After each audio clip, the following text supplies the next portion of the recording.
I'm Don Pettit, and we have Dan Burbank here.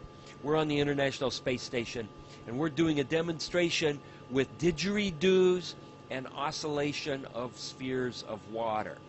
And we've seen on an earlier science episode what happens when I put a drop of water, or actually a fairly large sphere of water, on the speaker, and I drove it with pure sine wave tones from my MP3 player. And it drove the water sphere into some delightful oscillations. And so what we're doing now is live, real time, no recording. We're going to drive sphere oscillations with the melodious notes from our orbital didgeridoo. Now, I didn't happen to bring a didgeridoo with me on this mission. There's not a lot of room in the Soyuz to put a didgeridoo. So we cobbled one up from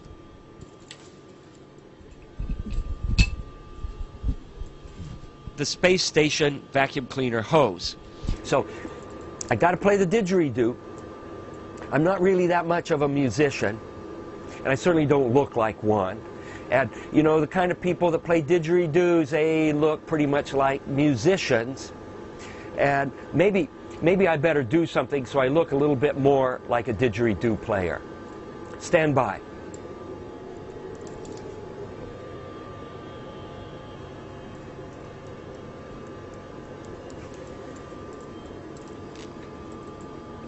So I got a pair of scissors, and I made my crew shirt into a real musician didgeridoos kind of attire. And so I can play my didgeridoo now.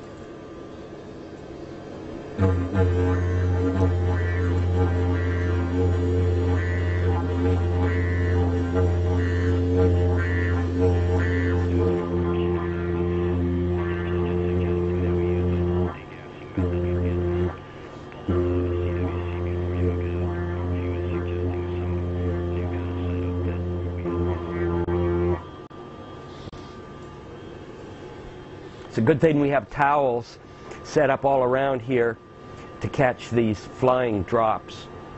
And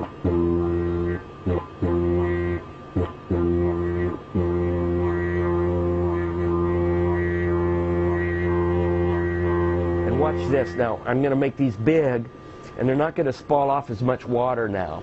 That's kind of interesting.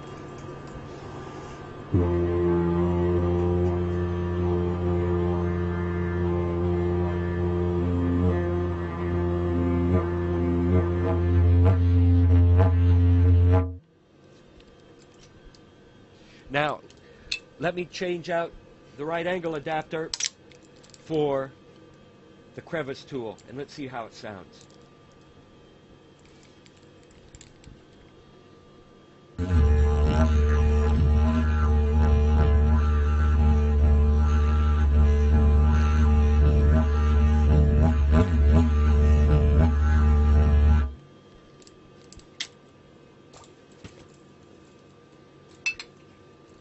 And what we're going to do now is we're going to hook two hoses together and listen to the sound. Now, I'm going to be out of the camera picture because this is a long didgeridoo, and but it makes a real cool sound. So listen.